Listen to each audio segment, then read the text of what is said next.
Сергей Шургунов, главный редактор сайта «Свободная пресса». Серж Азатович, у меня к вам вопрос о политической обстановке в Армении.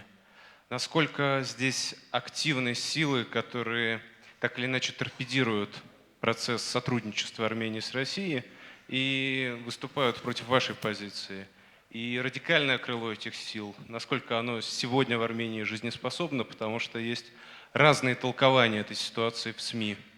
И одновременно с этим хочется спросить и о России. Что, на ваш взгляд, могла бы сделать Россия, какие предпринять шаги, чтобы взаимоотношения нашей страны с Арменией были более крепкими? Спасибо. Սերգեյ, պիտի ասեմ, որ ես չեմ տեսնում ընդհանրապես Հայաստանում որևէ քաղաքական ուժ, որը փորձում է խաթարել հայ-ռուսական հարաբերությունները։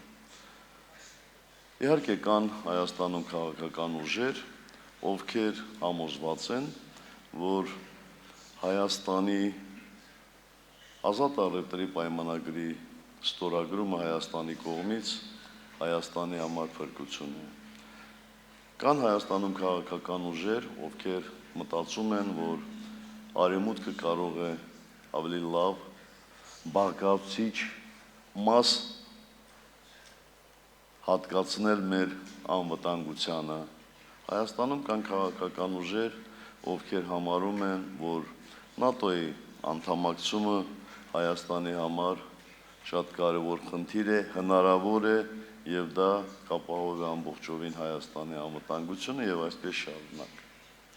Ես չեմ կարծում, որ դա վատ երևույթ է, վատ հանգամանք է։ Մարդիկ իրենց կարծիք ազատ արտահայտում են,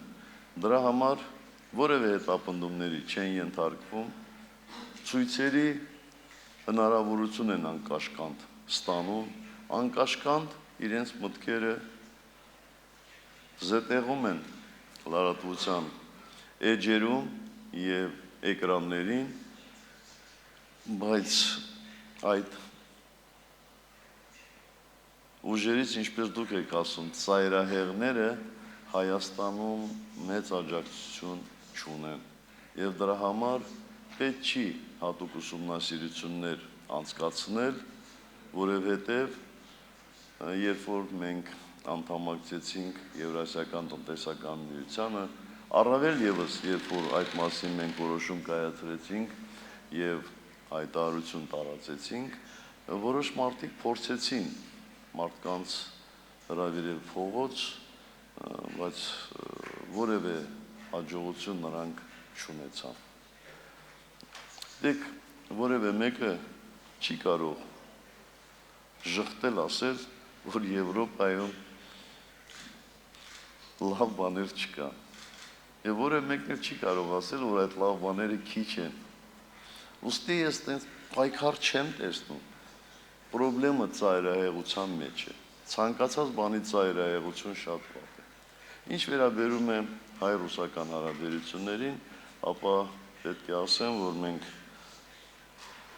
շատ լավ փուլում ենք գտնվում, բայց հնարավորությունները այնքան մեծ են, որ երբեք ես չեմ տեսնում սահմանը, թե ինչին պետք է հասնենք, որ ասենք, գիտեք, արդեն շատ բանի ենք հասել։ Իրոք հնարավորությունները մեծ են։ Եվ ամենամեծ աջակցությունը այսօր Ռուսաստանից կլինի սեփական տնտեսության վերականգնումը։ Եթե ռուսական տնտեսությունը հիմա վերականգնվեց, գիտեք, Հայաստանում շատ մեծ հաջողություններ են լինելու, որովհետև երեք մեծ խողովակներով Ռուսաստանի տնտեսությունը ազդում է Հայաստանի վրա։ Դա առաջինը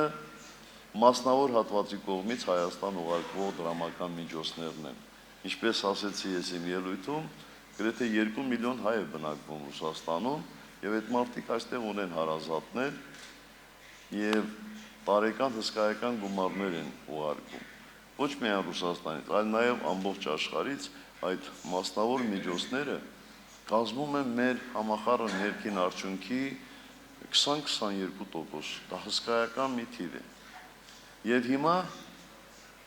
ծավալը չի փոքրացել։ Ենթադրենք 10,000 ռուբլի ուղարկում էր, այսօր էլ 10,000 ռուբլի ուղարկում, բայց դրա արժեքն է ընկել կրկնակի։ Սա մի պրոբլեմ, որ ճնշում է գործադրում երկրի վրա։ Երկրորդ մեծ խողովակը դա արտահանումն է։ Ինչպես ասեցի, մեր գյուղատնտեսական ապրանքների ճնշող մեծամասնությունը արտահանում ենք Ռուսաստանի Դաշնություն։ Եվ դրամի արժևորումը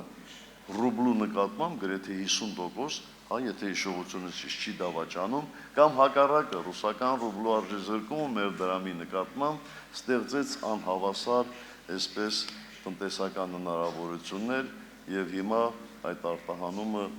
խիստ այսպես